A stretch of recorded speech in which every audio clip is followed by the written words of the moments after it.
Guys, welcome to my channel.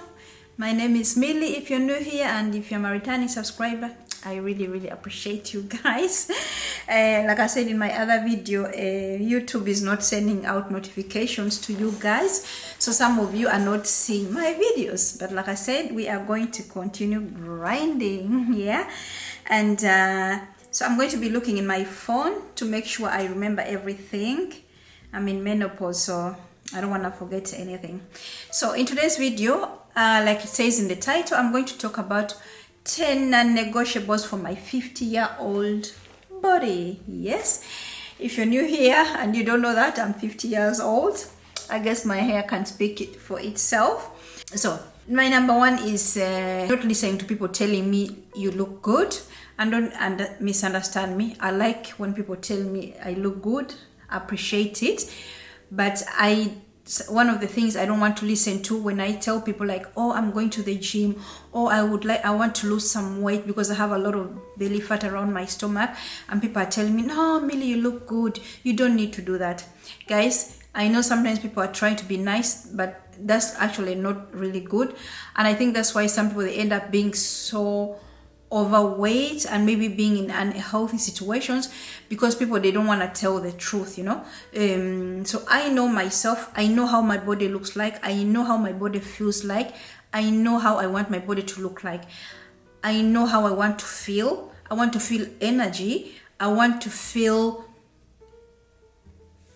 like I can move myself. I don't want to feel like when I go up the stairs, you know. So I want to look good, but the most important thing, I want to be healthy. In old days, when I was in my 20s, my 30s, even my 40s, I think I was working out to look good, but that's a plus. If I look good, that's a plus, but it's not my priority. So if people in your life, have you seen people on internet, people telling them, oh, you look good, you look good. Yes, they look good. They have put on their nice outfit, they have put on their makeup, and they look good.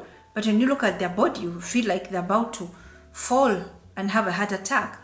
So I think people, when they tell me I look good, that's nice, but that's something I don't want to listen to, you know. If I say I want to lose weight on my belly because I know fat around the belly is unhealthy, everybody and their mama knows about that. Okay. And I think also, like, I want to work out so I prevent high blood pressure. There's so many things that are good for you when you work out, you know. The joint pain, you know, when I'm not working out, I start getting joint pain. Normally it's like you're getting pain because you're working out, but now when I'm not working out, I can feel. I had a colleague tell me, like, when she doesn't work out, all her pain start coming back. And that doesn't make sense, you know, because when you're going to work out, you get pain. But now I can feel it when I'm not working out. When I miss days going to the gym, I feel like the pain starts sneaking on me. So yes, I want to look good.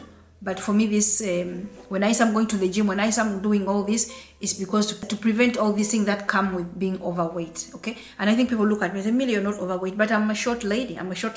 So if I start putting on weight here and there, then it's not good. I know I have more kilos than my body can carry. All right. And another thing, my non-negotiable is not walking. I am walking, and guys, this is not something I've been doing long. If you have been here for a minute, you know I started this year in the start of 2026. I've always been that kind of person who likes to work out, you know. I try, you know, I walk and everything, but it's nothing I've never focused so much on because I've always been in okay shape. Okay, but now when menopause hit, wow, everything started going like, I don't know. So my non-negotiable now, something, because I always do my research, and I've been doing research, and I've heard people talking about walking because I cannot run. My knee hurts. I have problem with my knees, probably because I wore all those high heels when I was younger. So my knees hurt. I cannot run, you know. So I did my research, and people talk about walking. People are like, walk guys, walk. At least say 10K a day. Put it like a goal, you know, because sometimes, like, when I was not focusing on how many steps I walked, I was like surprised of how many steps I had walked when I hadn't focused on it. I would come home and I'd be like, maybe only 3, maybe even 4,000, sometimes 5,000, because I'm a nurse and I'm moving around. But these days, as nurses, we're sitting also like documenting. So sometimes we're sitting more than we used to do in old days. So I was surprised sometimes like how many steps I have. Even now, when I've been at work and I feel like I've been really on my steps, I come home, I'm like only 7,000 steps. So that's very little. So walking, that's non-negotiable. My husband knows it. I'm walking. I'm getting in my 10K every single day, almost every single day. When it's been a bad week, maybe it's 2 days where you can say I did not make it to 10K. But my goal is to make it to 70K a month, and I've been doing it all the time. Since January, I haven't missed having 70K steps in a month, and I have actually even had more. This March, I have walked over 350,000 K steps. That's much more than I have walked for a long time. So walking is non-negotiable for me. And another thing, I'm walking every after dinner, because again, I do my research and I hear people saying, guys, walking after dinner makes a huge difference in your life, and that is really working. How can you say it's working? I feel it, I feel it like after I eat dinner and I just sit on the sofa and watch TV, I'm tired, I feel sleepy. But I notice now, like after I eat and we go for a walk, I have energy. I'm not sleepy. I'm not like, oh, now we ate dinner, oh, now I'm so done, my body's like a sack of potato on the sofa. No, I have energy. And my husband has been so good. Sometimes I'm like, yeah, and I don't want to go today. I don't want to go. And my husband says, Mile, it's not an option. So he really, really is encouraging me. And because it's spring now, it's the light outside. So we are really walking, and we just walk around our block. Sometimes it's half an hour. Sometimes it's 1.2 kilometers. Sometimes it's less. But we are going out every day after dinner. It's really making a difference, and I feel like all the food you have eaten for dinner, you burn a little bit off. Also insulin doesn't it doesn't spike up, your blood sugar is not going up, and that's what happens when your blood sugar goes up. You're like, it goes up and then it goes down, then you're like, you are finished. I hate those days when I am home and it's like I have eaten dinner and then it's 7 o'clock and I'm falling asleep. I'm sleeping on the sofa. I don't want to go to bed, but I'm like so tired. I just want to sleep. I hate that. So guys, try walking. Try a week and let me know in our next video or in the comment. Or if you do it, guys, let me know how it feels. Just walking. It doesn't have to be a lot. Even just 5 minutes. You can walk 5 minutes. It's enough. You don't have to do a lot. So walking, 10K, 70K a week, non-negotiable for me. And I know not many people can do it, but you have to start somewhere, guys. It's our health, especially if you're in my age. We have no choice. We don't have a choice, guys. It's not even an option. We have to move our body, So I have to walk. And walking, guys, is free. It's free. You can go out and enjoy nature. You can get the sun when the sun is shining. Well, our weather here in Europe, but when the sun is shining, a place where the sun is shining, if I lived at the beach, if I lived in a warm country, guys, I always tell my husband, if I lived in a warm country that was warm all year round, I'll be very healthy because I'll be outside there. But to go get yourself some sun. Sun is very, very good for your skin. It's very good for your mental health.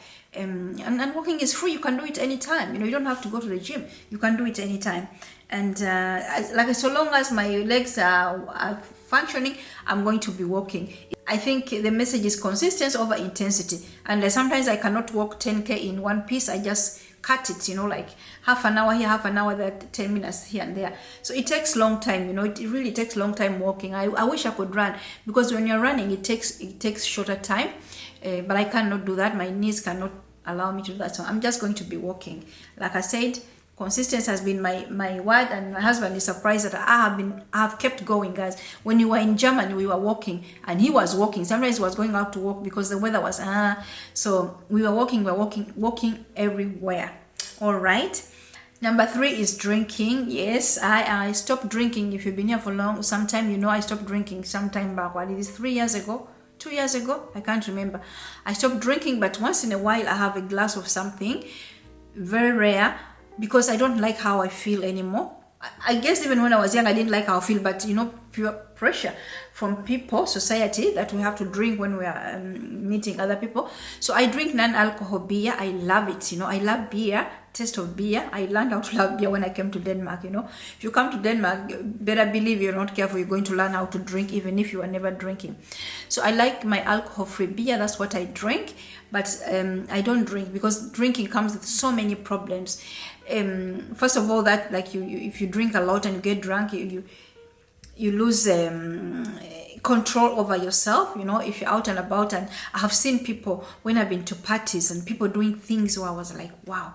I was to a party somewhere and I saw these people who are colleagues doing things. I was like, wow. And the next day, how are you going to see your other colleague when you've been doing things you're not supposed to do and you're both married? God, no. I'm at this age, I don't want to do that. I want to stay in control of my life. I want to stay in control of my situation. I don't want to be the one who they say, oh, Millie, oh my God, you stood on the table and you put your bra off, or you put off your clothes and you're dancing, twerking and everything. Yes, I can twerk gently, but like you took it off and you're talking for everybody. And their mama, and these days you can end up on TikTok. No, I am not doing that. But also for healthy reasons. Everybody knows I'm not going to sit here and tell you what alcohol does to your body, and especially when you're in menopause, that alcohol, it has carbohydrate, it has sugar in it.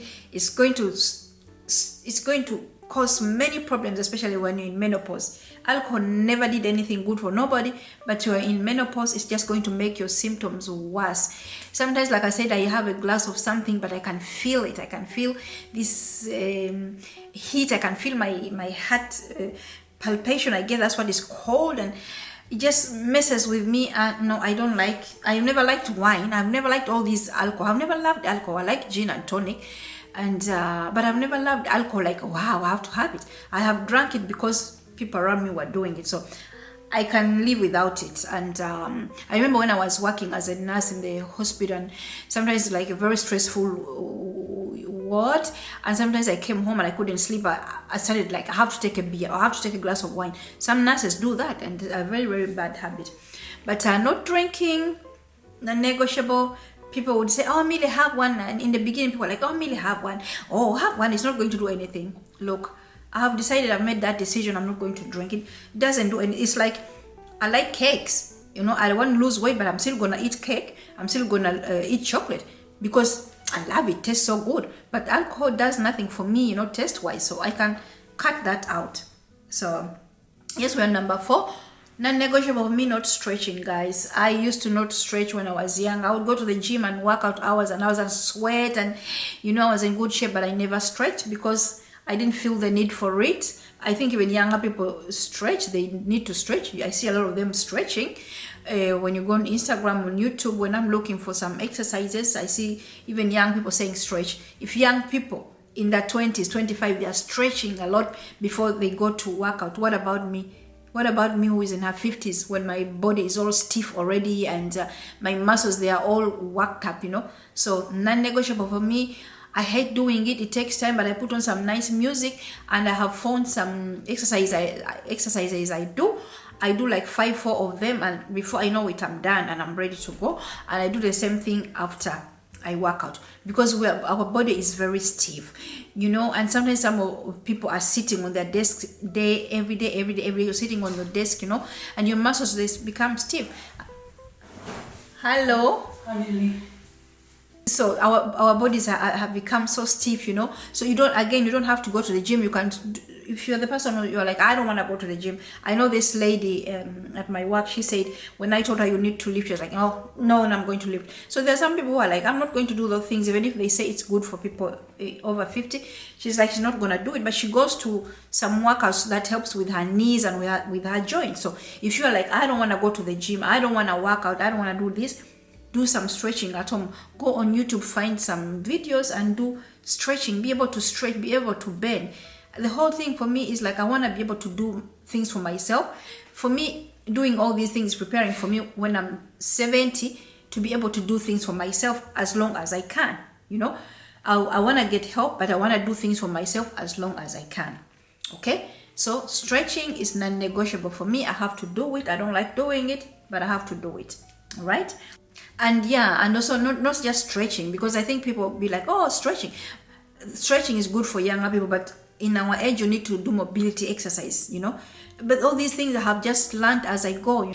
The longer I have been focusing on my weight loss, my health journey, the more things I learn, So I learned like the mobility exercises. I've been doing mobility exercises, being able to be mobile, being able to stand on one leg and stuff like that, being able to stand and bend, and I should be able to bend and touch my knees. There are people even younger than me who cannot even bend and touch their knees. One time I was at the doctor and she told me bend, because that time I was having so much pain and they could not figure out what was wrong with me, and they were doing test and everything, and she told me bend over. She was like, wow, you're 50 and you can bend and touch your toes. I said, yeah, but I stretch and I do mobility exercises.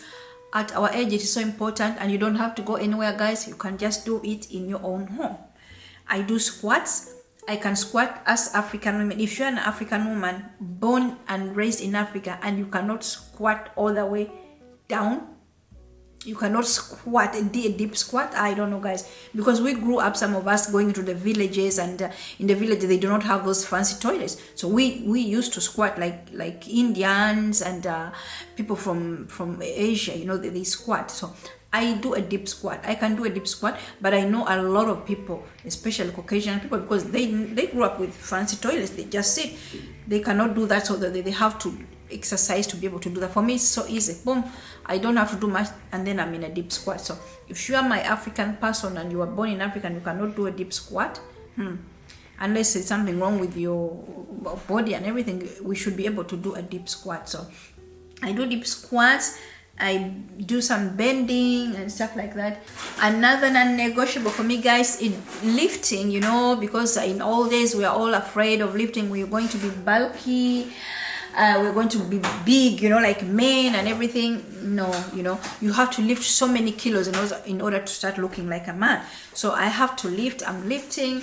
Non-negotiable is something I do every time I'm in the gym. It's very rare I go to the gym and I just walk on the treadmill. It's very rare. I don't do it. I go on to the gym. If I have enough time to waste, I do a whole hour of walking, and then I do half an hour, 45 minutes of lifting. And my focus is also lifting correctly. So I'm not just going to lift. I see a lot of people in the gym doing things wrongly, not only women but even men. I'm like, wow, you're doing that very wrong. You're going to cause yourself damage, hurt yourself. So I use a lot of time. I'm trying not to be online, but I use a lot of time online looking to do the exercise correctly. I repeating, seeing people how they're doing it different, in order for me to do the things correctly. I don't want to go to the gym and do exercises that are gonna hurt me, and so I get hurt and I'm not able to go to work out, So it's very important, if you're going to do these things, go on YouTube. My goodness, guys, YouTube is there with free information, so much free information, and people still don't want to go and see how things are done. They just think like, oh, I'm gonna do that, and they just do it. For me, the important thing for me is to do things correctly. I spend so much time trying out until I get the right way of doing these exercises. So because why is it important for us to be lifting? Because as we age, we are losing muscle. Everybody and their mama knows that. Everybody knows. Us ladies, also estrogen is very, very low. So we are losing muscle, and everything is beginning to hang, and but it's not even, like I said, it's not about the looks, it's about preventing. Because I work with the rehabilitation, and I know a lot of women who come to us, they have fallen and they have broken their hips, they have broken this and that. And the funny thing is, most of them, they always say like they just slipped. It is never a big fall. It's never a big fall like people have like fallen from a high place. It's just sometimes they slide, they slide and they fall and they break, because they were told in old days they should not take HRT treatment, and their bones are so weak, and they fall and break their bones. So all these things of lifting is strengthen your bones, and stretching and mobility. You're able to move around. You're able to react very quickly. if you're mobile, and if you've been training your mobility, you'll be able to react if you're going to fall. And if you're not doing that, you're going to fall. And also, many people here also, they have been living a lifestyle that has caused them a lot of bad health. So they're on all kind of medication that can cause them to be dizzy. And some of them, they drink. Some of the people here, they continue drinking even in their older age, which is fine. People need to enjoy their life. But sometimes maybe they are drunk and they not drink enough water. They end up falling. And God, we have a lot of people who have broken their hips, femur fracture. We have a lot of that. So me doing all these things, trying to prevent that, because I live in a country, I moved to an environment that is going to cause me to have these problems. Yes, guys, because if I was living in Uganda, I would have other health issues. But now I moved to this country, I don't see the sun for 6 months. That's another thing that's changing my body, because I'm not getting that sun that my body needs for almost 6 months. The food I'm eating here is not the same like the food I was eating back home.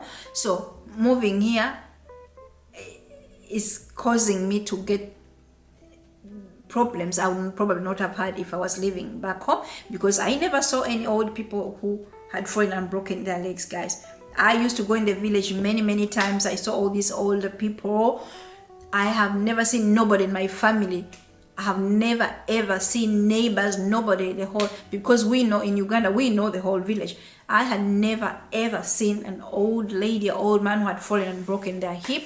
Never. But here, it's like everybody is almost guaranteed 100% they're going to fall. It's like everybody's guaranteed they're going to fall and break a hip. Almost everybody. So I'm doing my best to prevent that, as long as I'm going to be living here, and I have to live here. My kids are here and everything.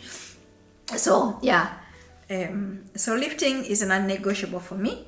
If I look good, it's a bonus, okay? And also, actually, as women in our 50s, we are subject to osteoporosis, you know, because of our bones are getting weak. So you can't prevent it, but you can slow it down. You know, you can't prevent, but you can make the process slow down by lifting and working out. And I think one of the things they say is jumping on this trampoline. That's really good. So I'm doing these things, non-negotiable. That's why we're here. And number 6, my non-negotiable is eating food that don't love me back. Oh my God. When I was young, I would eat everything. I'll eat everything with milk. I'll eat everything. I wasn't very picky with what I was eating. But if the food is not loving me back, I'm not eating it. I love bread, but I know if I eat bread with gluten, my stomach is, I feel uncomfortable. There's some kind of foods that I don't want to eat. If I eat rice, my stomach feels like it's going to explode, you know. So they told me I don't have gluten intolerance, but maybe I might be gluten sensitive. But I do try not to eat things that have gluten in them. But also milk, they tested me and I have milk intolerance, so I try to stay away from that. But since I took this test, because before I was just guessing, but since I went to the doctor and took this test, I can see a difference when I started cutting out milk. I don't cut out milk products because I love them. I take lactose-free products. So I focus on doing that, and since that I can feel like my gut problems have actually gone.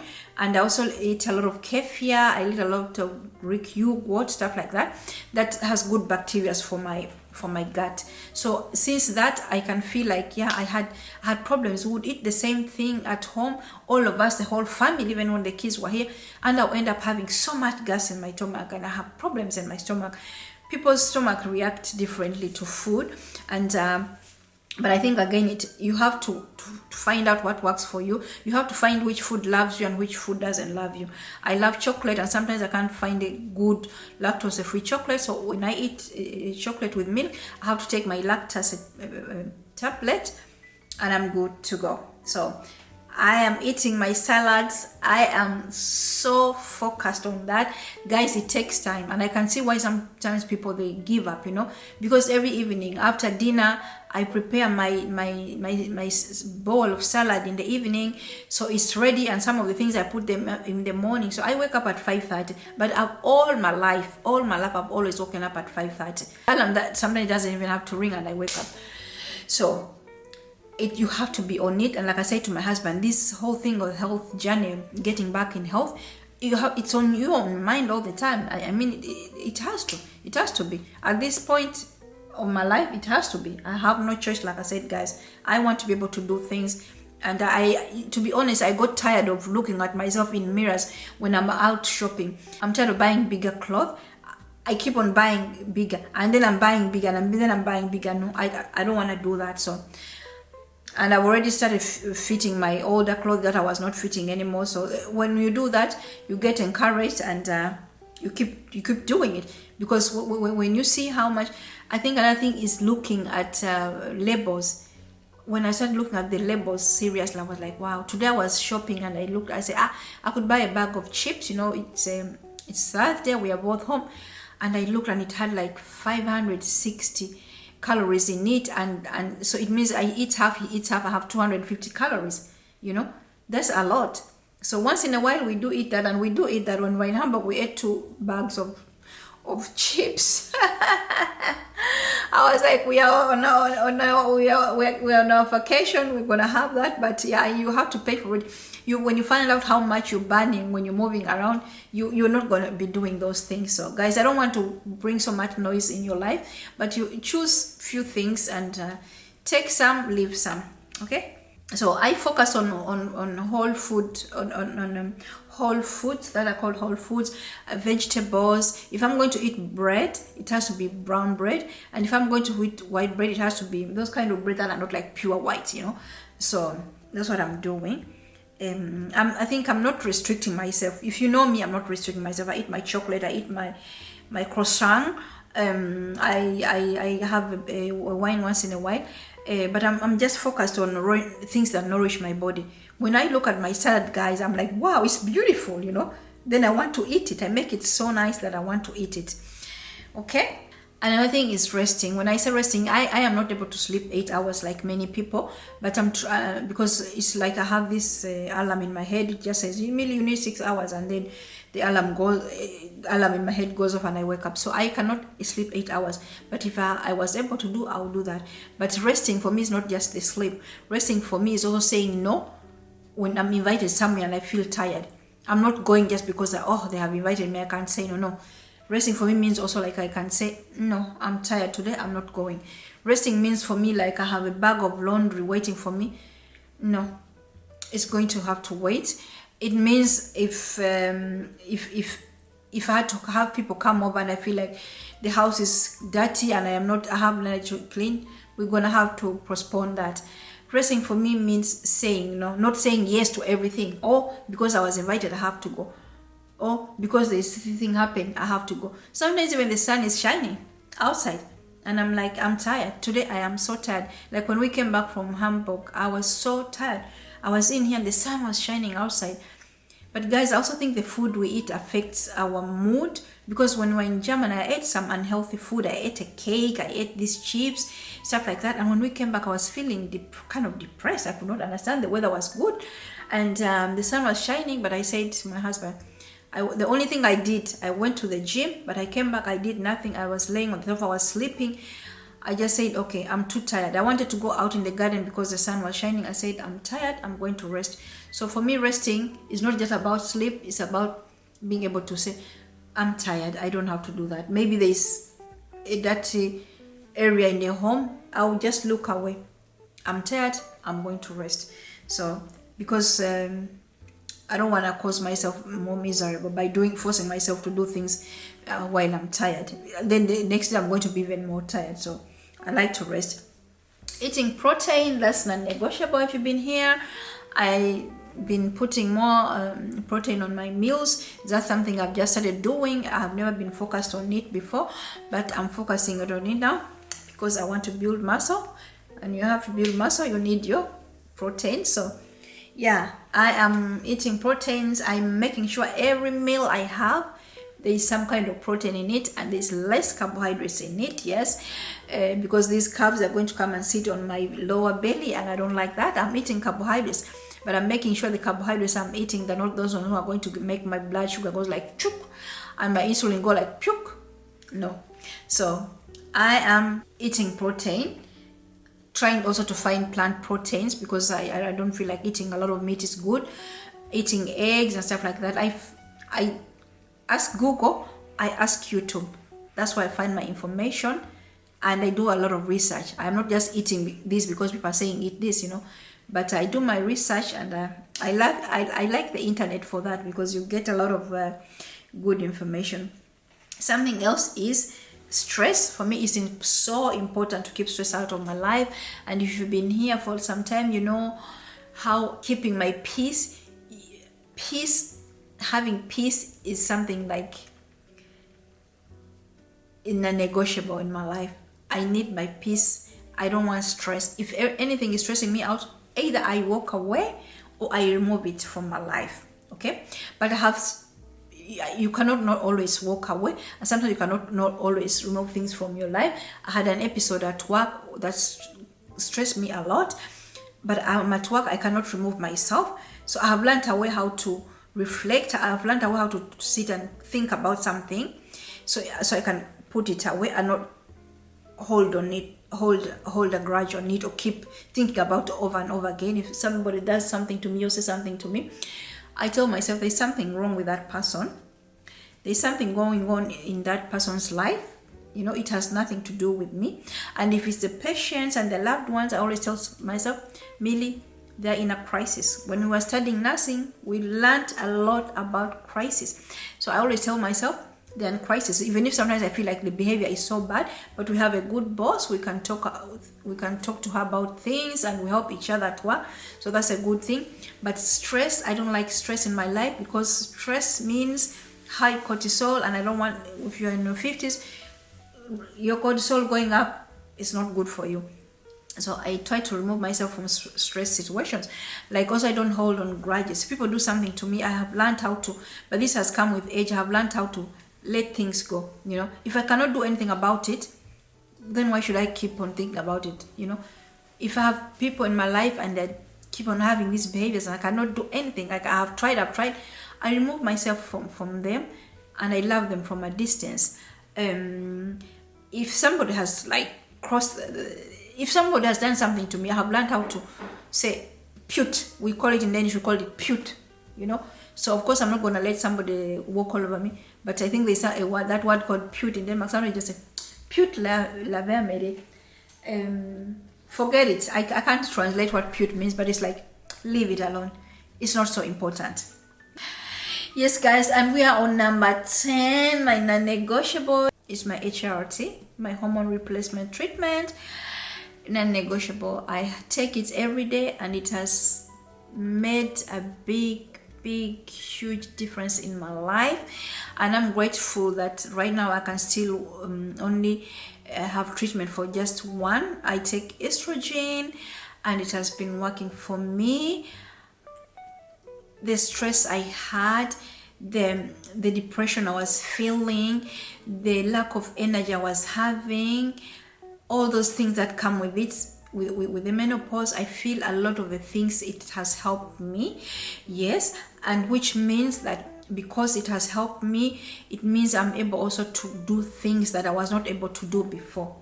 For example, I'm able to be consistent doing my walks. I'm able to be consistent going to the gym. I have the energy to go to the gym. I'm motivated, but I couldn't at that point. You cannot force yourself when you're in menopause and you have all these symptoms.